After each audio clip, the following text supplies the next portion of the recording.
सुबह का समय था। गंगानगर गांव के बाजार में रौनक लगी हुई थी। लोग इधर-उधर आ जा रहे थे। दुकानों पर चहल पहल थी। लंबू किराने वाला अपनी दुकान पर बैठा हुआ लोगों को राशन दे रहा था और लोग गांव की बातें कर रहे थे।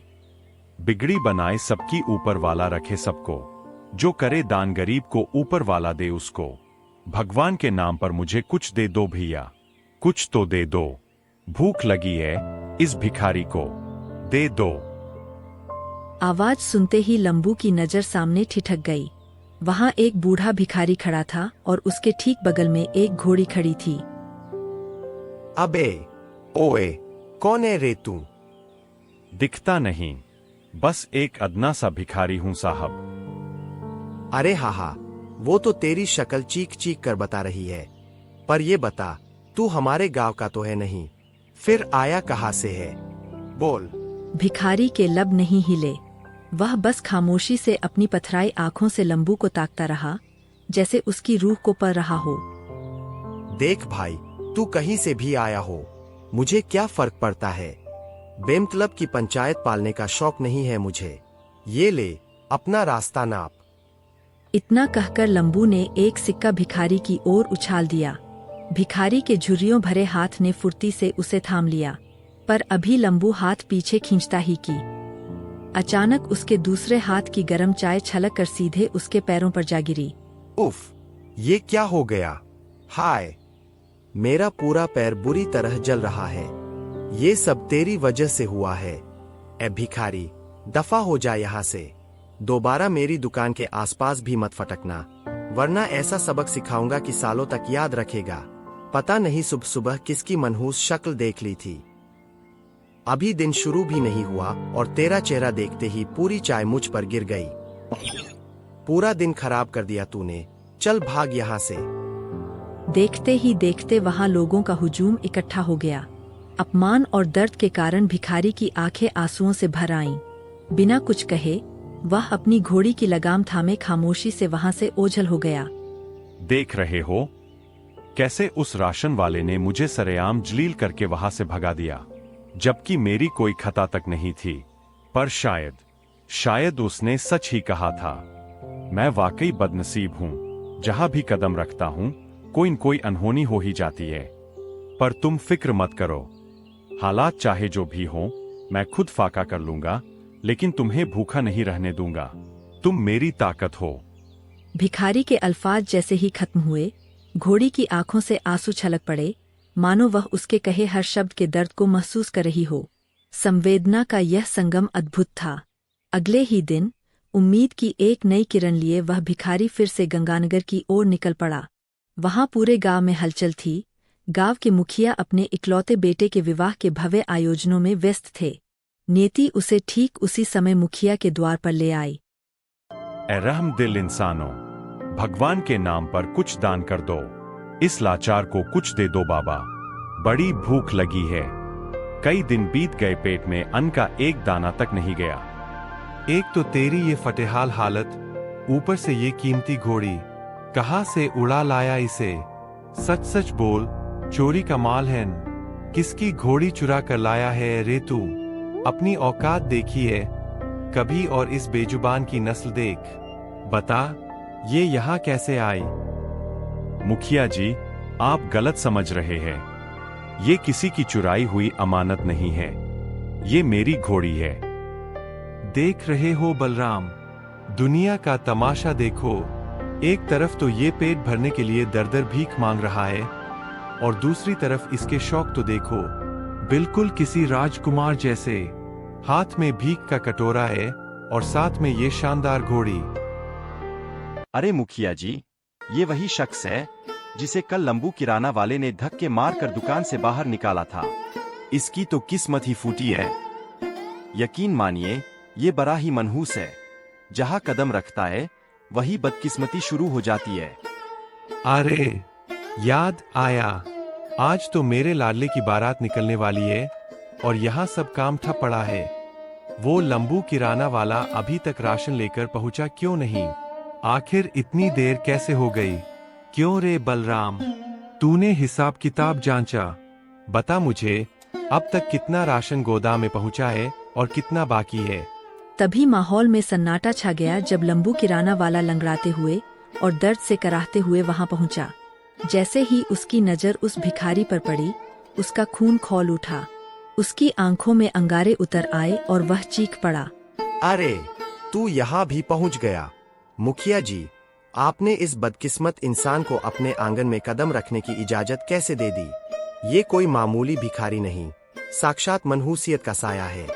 कल इसी की मनहूस शक्ल देखने की वजह से खौलती हुई चाय का गिलास मुझ पर उलट गया और आज मेरा ये हाल है। ये जहाँ जाता है, तबाही साथ लाता है। इसे अभी के अभी धक्के मारकर बाहर निकालिए, वरना आपके घर की खुशियों को भी इसकी नजर लग जाएगी। अरे नहीं नहीं लंबू, तुम नाहक ही आपा खो रहे हो। जरूर तुम्हें कोई गलतफहमी हुई है। भला इसमें इस बेचारे भिखारी का क्या दोष? क्या इसने जानबूझकर चाय का गिलास तुम पर उलट दिया था? कैसी बहकीब की बातें कर रहे हो? सुनो भाई, आज मेरे बेटे की बारात निकलने वाली है। शुभ अवसर है, तुम घबराओ मत। वो सामने कोना देख रहे हो, वहीं जाकर आराम से बैठ जाओ। मैं तुम्हारे भोजन का उचित प्रबंध करवा देता हूँ।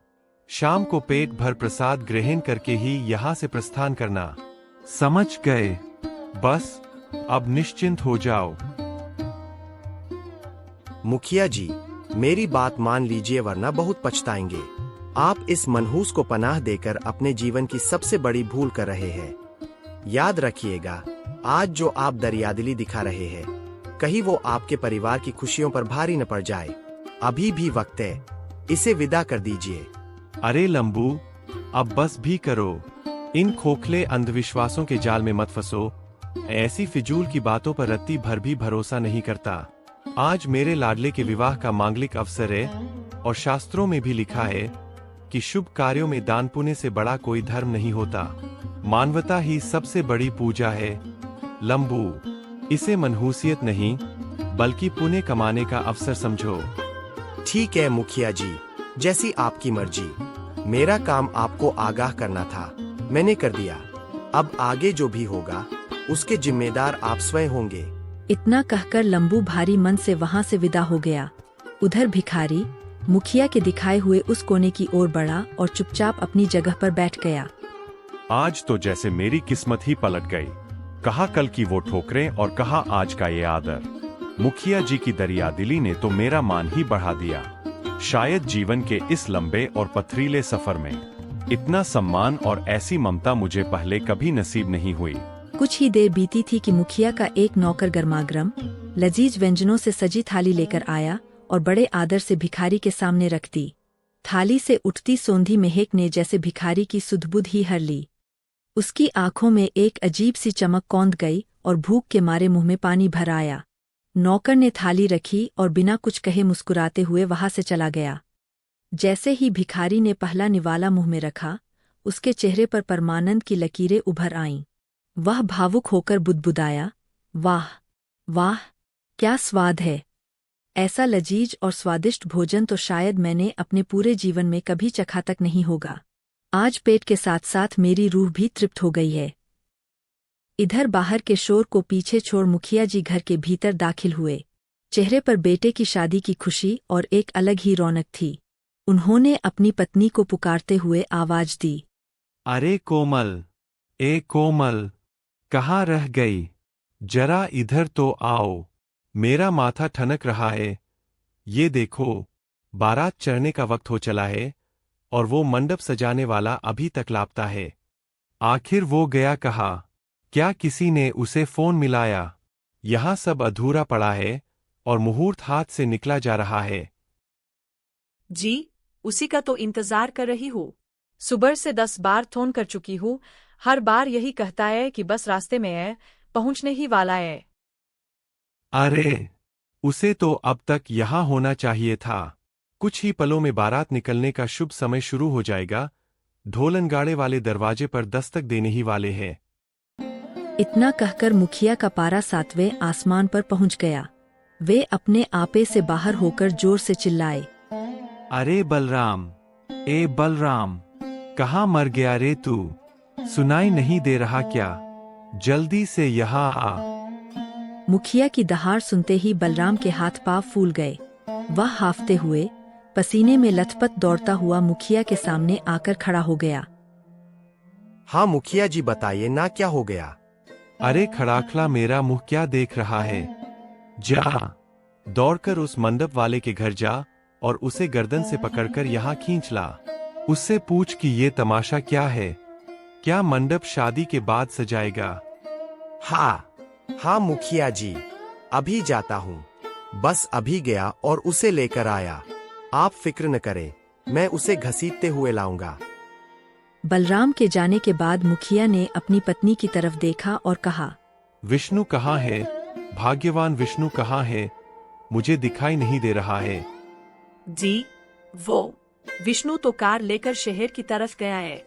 जाते जाते बोल रहा था कि अपने किसी खास दोस्त को लेने जा रहा है, बस अभी आता ही होगा। तुम पागल हो गई हो क्या? होश में तो हो? तुम्हें इतना नहीं पता कि शादी वाले दिन दूल्हे का घर की चौखट लांघना मना होता है? पर मैं क्या करूं? आप तो जानते हैं उसे, वो मेरी एक नहीं सुनता। मैंने बहुत रोका, दुहाई दी, पर वो तो जैसे कुछ सुनने को तैयार ही नहीं था। बिना बताए ही चुपचाप निकल गया। अब आप ही बताइए, मैं अपने जवान बेटे का हाथ पकड़कर उसे घर में कैद तो नहीं कर सकती थी ना? मुखिया ने थरथराते हाथों से बेटे का नंबर मिलाया, लेकिन दूसरी तरफ सिर्फ घंटी बजती रही, कोई जवाब नहीं। तभी घर के बाहर एक चीखता हुआ सायरन सुनाई दिया। एक सफेद एम्बुलेंस आकर रुकी, जिसे देख मुखिया के पैरों तले जमीन खिसक गई। जैसे ही स्ट्रेचर बाहर निकला, कोमल की चीख निकल गई। उस पर खून से लथपथ विष्णु पड़ा था। शहर जाने की वो जिद, वो दोस्त से मिलने का बहाना, सब एक भयानक हादसे में बदल चुका था। खुशियों वाला घर पल भर में मातम के सन्नाटे में डूब गया। घबराने की तो कोई बात नहीं है मुखिया जी, जान बच गई है, पर अभी इसकी शादी नहीं हो सकती। चोट बहुत गहरी है। आपको ये शादी फिलहाल टालनी ही होगी, क्योंकि आपके बेटे की अभी इतनी हालत नहीं है कि वो मंडप तक जा सके। 7 फेरे लेना तो बहुत दूर की बात है। अभी इसके लिए बिस्तरा ही इसका सब कुछ है। डॉक्टर तो विष्णु को प्राथमिक उपचार देकर अस्पताल ले जाने की तैयारी में निकल गया, लेकिन तभी भीड़ को चीरते हुए लंबू किराना वाला आगे आया। उसके चेहरे पर एक अजीब सी कुटिल मुस्कान थी। उसने अपने कुर्ते की आस्तीन चढ़ाते हुए मुखिया की ओर देखा और व्यंग्य भरे लहजे में कहा, देख लिया मुखिया जी, मैंने कहा था कि उस भिखारी को खाली हाथ लौटाना भारी पड़ेगा। अब देख लीजिए, बारात की जगह एम्बुलेंस खड़ी है, सजावट वाले की जगह खून से सना बेटा पड़ा है। अब क्या करेंगे मुखिया जी? इज्जत बचाएंगे या बेटे की जान? शहर वाली दुल्हन इंतजार करेगी या मंडप सूना रहेगा? हाँ लंबू, तू सही कह रहा है। मेरी ही मति मारी गई थी जो मैंने उस बदनसीब को यहाँ रुकने की इजाजत दी। मुझे क्या पता था कि जिसे मैं पुणे समझ रहा हूँ, वही मेरे बेटे की जान का दुश्मन बन जाएगा। उसके मनहूस कदम इस घर में क्या पड़े, मेरी तो हंसती खेलती दुनिया ही उजड़ गई। काश मैंने उसे उसी वक्त धक्के मारकर निकाल दिया होता। अरे ओ मनहूस, दसा हो जा यहाँ से अभी के अभी। इस घर के पास क्या, अगर गांव की सीमा के आसपास भी दिखा तो तुझे जिंदा जमीन में गाड़ दूंगा। तेरी वजह से मेरे बेटे का खून बहा है। तेरी मनहूसियत ने मेरी इज्जत मिट्टी में मिला दी। जरूर तू किसी कलंकनी या श्रापित माँ की औलाद होगा। निकल यहाँ से। अरे देखते क्या हो, इस भिखारी और इसकी इस मनहूस घोड़ी को धक्के मार मार कर गांव की सरहद से बाहर निकालो। इसके साथ जो ये जानवर है, वो भी इसके जैसी ही मनहूस होगी। निकालो इसे। जब तक ये यहाँ रहेंगे, इस गांव पर बलाएं मंडराती रहेंगी। बलराम और लंबू के उकसावे में आकर भीड़ ने उस लाचार भिखारी पर रहम नहीं किया। अधमरी हालत में उस भिखारी और उसकी घोड़ी को गांव की सरहद के बाहर धूल में फेंक दिया गया। गांव की धूल और अपमान को पीछे छोड़कर भिखारी धीरे धीरे जंगल के घने सन्नाटे में समा गया। तभी उसकी वफादार घोड़ी अचानक रुक गई। उसके पैर कांप रहे थे और वह हाफ रही थी। भिखारी रुका। उसने अपनी गहरी और रहस्यमय आंखों से घोड़ी की ओर देखा। मैं जानता हूं कि तुझे भूख लगी होगी। ए ऊपर वाले, देखा तूने, मुझे लगा था कि शायद जिंदगी में पहली बार मुझे सम्मान मिला है, पर मेरी ये सोच भी एक भूल ही निकली। मुखिया की बात शायद सही थी, मुझे जन्म देने वाली माँ भी जरूर मनहूस ही रही होगी। उसने बड़े धीरज से घोड़ी को एक जगह बिठाया और पास की झाड़ियों से कुछ पत्ते तोड़कर उसके सामने रख दिए। घोड़ी की आंखों से आंसू गिर रहे थे, पर वो उन्हीं सिसकियों के साथ उन पत्तों को खाने लगी। इतना कहते ही वह घोड़ी जोर से हिनहिनाने लगी। उसकी उस आवाज में एक अजीब सी तड़प थी, मानो वो अपनी खामोशी तोड़कर आज सब कुछ कह देना चाहती हो। कभी कभी मुझे लगता है कि तू भी मेरा दुख दर्द समझने की कोशिश करती है। शायद मैं तेरी भाषा नहीं समझ पाता, पर तू मेरी हर बात, मेरा हर एहसास बखूबी समझ लेती है। पर अब मैं अपनी माँ को जरूर तलाश करूंगा। मुझे नहीं पता कि इस सफर की शुरुआत कहाँ से होगी, पर मैं उन्हें ढूंढूंगा जरूर। और अगर मेरी माँ जीवित हुई तो बस उनसे एक ही सवाल पूछूंगा कि जब मैं पैदा हुआ था तब उन्होंने मेरा गला घोंटकर मुझे मार क्यों नहीं दिया। वह भिखारी न जाने कितनी देर तक अपनी उस घोड़ी से दिल की बातें करता रहा। फिर उसे साथ लेकर वह जंगल की उन अनजानी और गहरी परछाइयों में भटकने लगा। वक्त गुजरता गया और प्यास की शिद्दत ने धीरे धीरे भिखारी के शरीर का साथ छोड़ना शुरू कर दिया।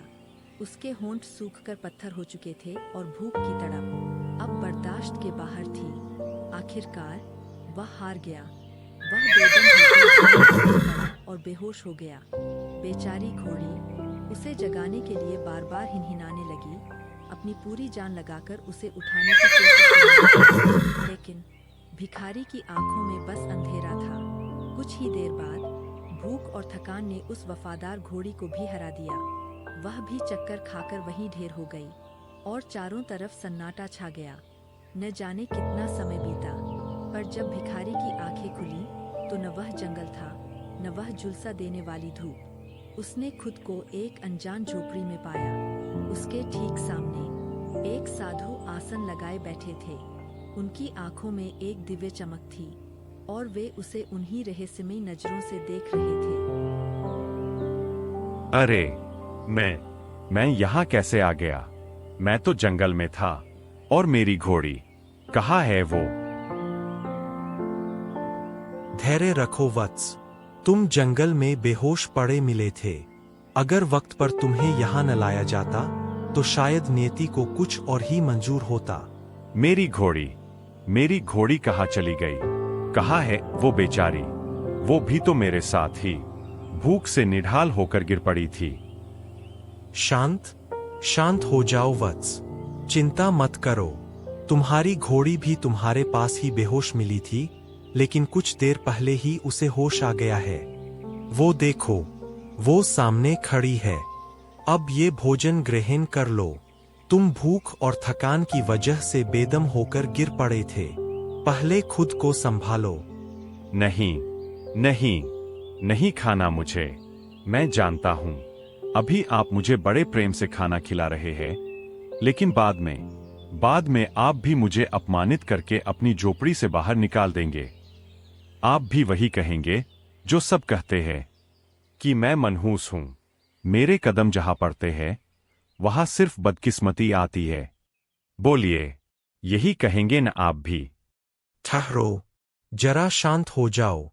दिल पर कोई बोझ मत रखो, क्योंकि मैं तुम्हारे साथ वैसा व्यवहार कभी नहीं करूंगा जैसा दुनिया ने किया। मैं जानता हूं तुम्हें मनहूसियत के झूठे दागों से नवाजा गया है, पर मेरे लिए तुम सिर्फ तुम हो। मैं तुम्हारे अतीत को नहीं, तुम्हारी रूह को देखता हूं। यह क्या बातें कर रहे हैं? क्या आप सब कुछ जानते हैं?